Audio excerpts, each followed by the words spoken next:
Hello, I'm Silver Eagle. I'm a furry, a web developer, and an accessibility advocate. Today I wanted to talk to you about a specific problem I've been running into a lot lately with regard to accessibility. I get a lot of very polarized responses when I talk about this subject, so I thought I'd condense my thoughts into a video and just see what folks think. Now, the idea of building accessibility into the work I do is something I always knew about, but it really kicked into gear when I started working with a government agency where building accessible websites wasn't just nice to do, it was the law. I sat down and talked with a lot of folks who needed special tools to browse the web, and it was clear to me that a lot of the web was just unnecessarily hostile to them. All that info was out there, but they just couldn't get to it because the people building things didn't think about them at all. This didn't sit right with me, so I made it a point since then to make things I built accessible, and that includes the open source software I build today, which I'm proud to say has a thriving community of visually impaired users who felt abandoned by the other software out there and don't have to feel that way anymore. Now, these days, for fun, I like to spend a lot of time in virtual reality VR. It lets me spend time hanging out with friends around the world, experiencing things I wouldn't normally get to, and it lets me be a cute bird on the internet, so that's cool too. One thing VR has reminded me of is how much I love the club scene. The thumping bass, the awesome DJs, the connections you make out on the dance floor. It's really special. But in real life, these things are totally off limits to me. And why? Well, because I have photosensitive epilepsy. Long story short, that means that strobes mess me up. Now, strobes mess with a lot of people, actually, but for some of us, it's kind of a big deal. Now, some of you might be hearing that and thinking, well, why the hell would you spend time in VR clubs if you're sensitive to strobes? It's not built for you. Go somewhere else. Which leads me right into my first point. Let's talk about ableism. By definition, ableism is discrimination and prejudice against people with physical or mental disabilities, but I like to divide that further into two categories: passive ableism and active ableism. I want to go into each of these in the form of two stories that happened to me this year. A few months back, a group I worked with put on a big DJ event in a brand new world. And this world was beautiful, but it was lit entirely with a very flashy light system that filled your whole headset up. So every time a strobe hit, it was basically all you could see. And this really messed with me and kept me from enjoying the event. And I brought this up only to be met with a chorus of moans and groans. It was a pretty hard technical problem to solve, and honestly, was it worth doing all that work? Were there really even enough people out there who it affected for it to matter? Ugh, what a pain in the ass to deal with, right? This was a lot of what I call passive ableism. The fact that people with different needs had never crossed your mind at all until you met someone who was directly affected, and even then, you had all the arguments ready in your head for why it wasn't worth the effort. It's easier to justify inaction because, well, action is harder. Let's just say a whole lot of the world is passively ableist like that. Now, to their credit, they did end up adding more and better settings to help people with photosensitivity have fun in the club, even if they didn't much like me for advocating so hard for it. In fact, in the days after the event, one of the major stage lighting libraries in VR started shipping a strobe toggle directly into its default configuration panel. So this was really a win-win. I thought this was the end of it until this last weekend. Another big event came up, and it was in a brand new world, and that world had strobes out the wazoo. It was bad. It messed with a lot of people who aren't even normally susceptible to strobes. And yet, there wasn't a setting to be found anywhere to turn them off. I'd been really excited to attend this event, so it really crushed my spirits that I couldn't enjoy it with my friends. I asked one of the event runners, who told me that the world was a little rushed, a little unfinished, and it just hadn't crossed their mind to build that feature in yet. That's a bummer, I thought. Just a little more passive ableism, really. But I understand. But then I got a DM from someone I know and trust. And they told me, well, the story you've been told isn't the whole story.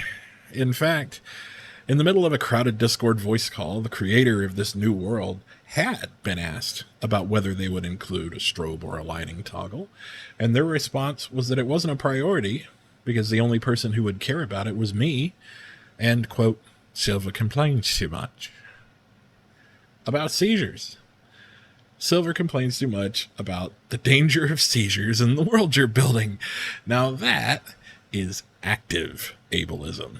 When you know damn well that you're excluding a group of people from what you're creating, but you have such contempt for that group, or in this case, an outspoken advocate within it, that you knowingly and intentionally say to hell with that whole group, who needs them? So if you'll pardon my language for a moment, that's pretty fucked up.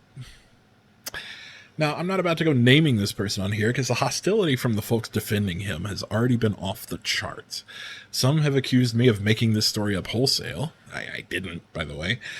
Others have insisted that I have to separate the offhanded ableist comments of the world creator from the technical constraints of the world he created, which is an argument I'm not buying. And the creator himself, rather than address those comments head on, well, he instead decided to ban me from his events for speaking up. Well, that last part's not such a big loss. There was already something keeping me from attending those events, the seizures. But anyway, enough about that. I tell you those stories only to paint a picture here for you of the level and intensity of ableism that's present in parts of this ecosystem. But as the saying goes, it's better to light a candle than to curse the darkness. So now I want to talk about ways that world creators can take steps to improve accessibility in the spaces they create. Number 1, empathize.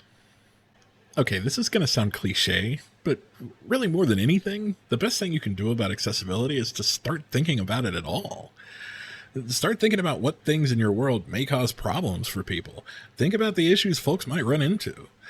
Test your world in challenging situations with music with a high dynamic range and video feeds with lots of strobing effects.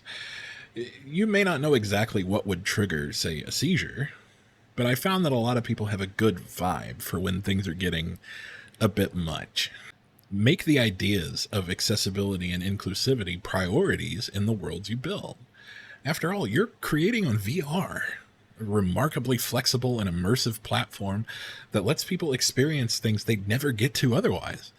Why constrain yourself to a select group of people who get to experience your worlds? And if you're worried that accessibility will hurt the experience for everyone else, don't be. A majority of the things I'm discussing here involve tweaks that are client-side, so one player can get things exactly how they want them, but another's is entirely unaffected.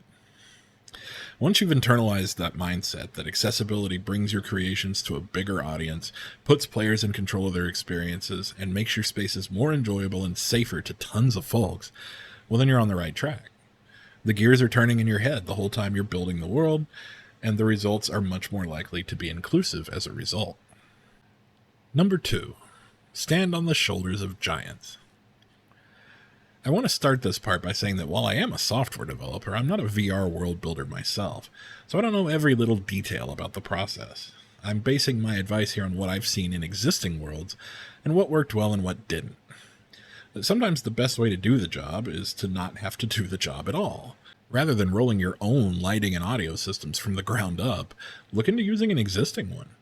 There are really powerful systems out there that are largely free and open source, and you benefit from a huge set of tools and prefabs that exist around them already. Some popular ones I see around a lot are Audio Link and VR Stage Lighting, or VRSL. Audio Link is better known by players as that thing that lets your avatar glow pretty colors, but really it's a toolkit for building reactive audio in general, and is easily toggled on and off. VRSL offers the kind of DMX-driven professional stage lighting that you'd see in real-life events and is very powerful.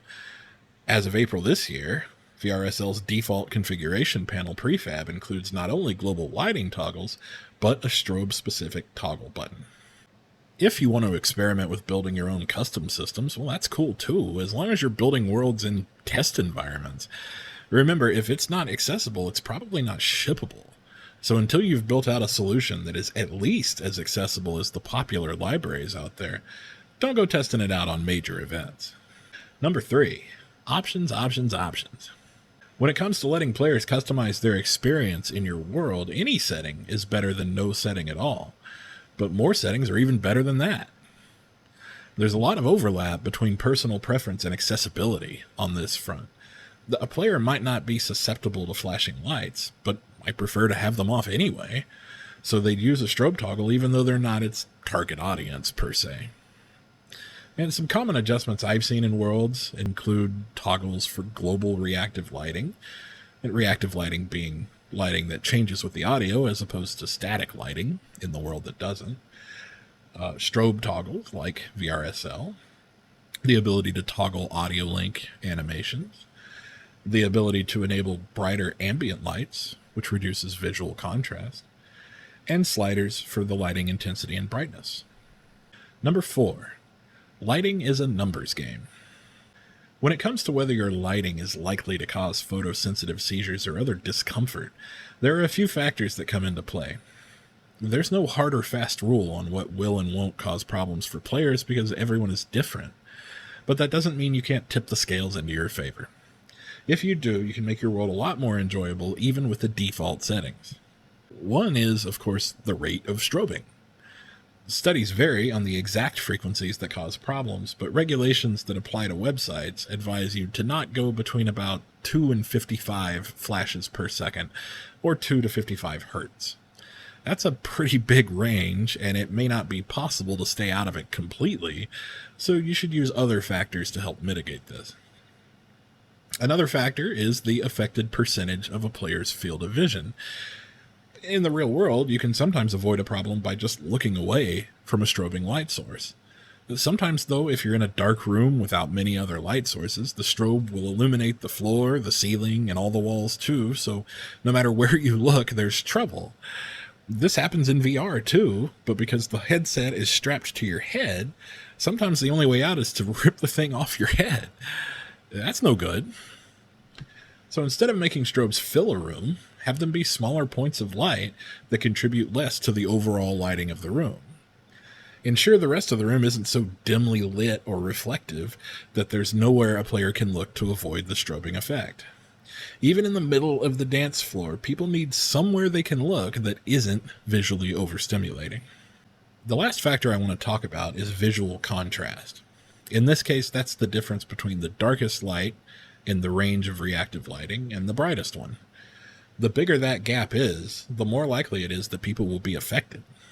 You see this a lot in clubs that are pitch black without the reactive lighting turned on.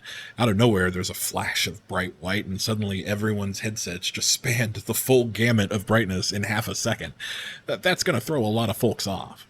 This is why, even though it's not always popular in club worlds, I'm a big fan of ambient lighting in event worlds. A fairly well-lit, even dim world can have pretty dynamic lighting effects and still have much less visual contrast than starting from completely black would induce. Number 5. Audio needs love too. You may think that most of the focus on accessibility in VR clubs should be on the visual effects, and it's certainly a big slice of it, but you can do little things to improve the accessibility of your audio too. For one, consider having quiet spaces scattered throughout your world.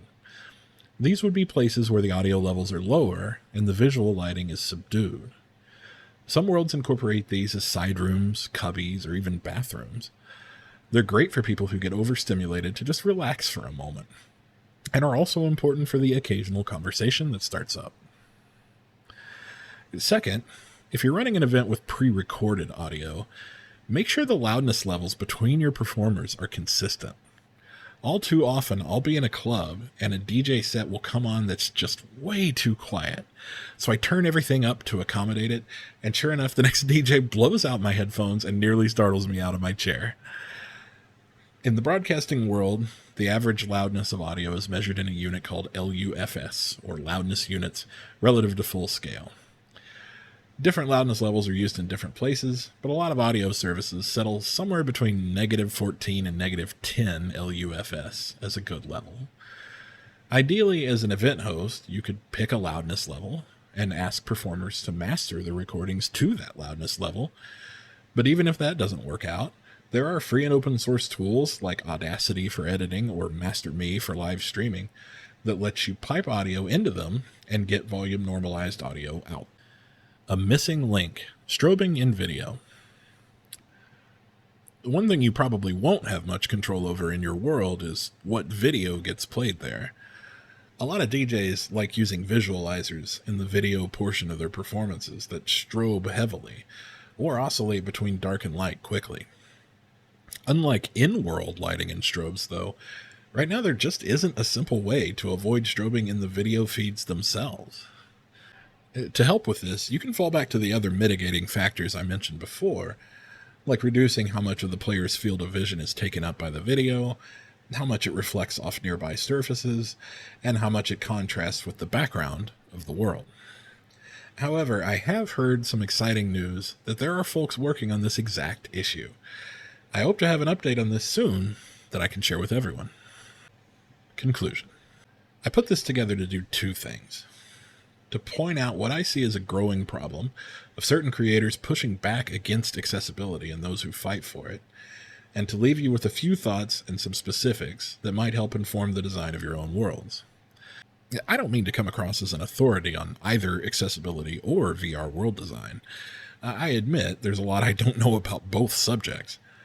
I just hear stories all the time about how people are caught in a struggle between wanting to spend time with their friends and being unable to because of little things that get in the way of their enjoyment, and I try to put myself in their shoes and think about how to best accommodate them.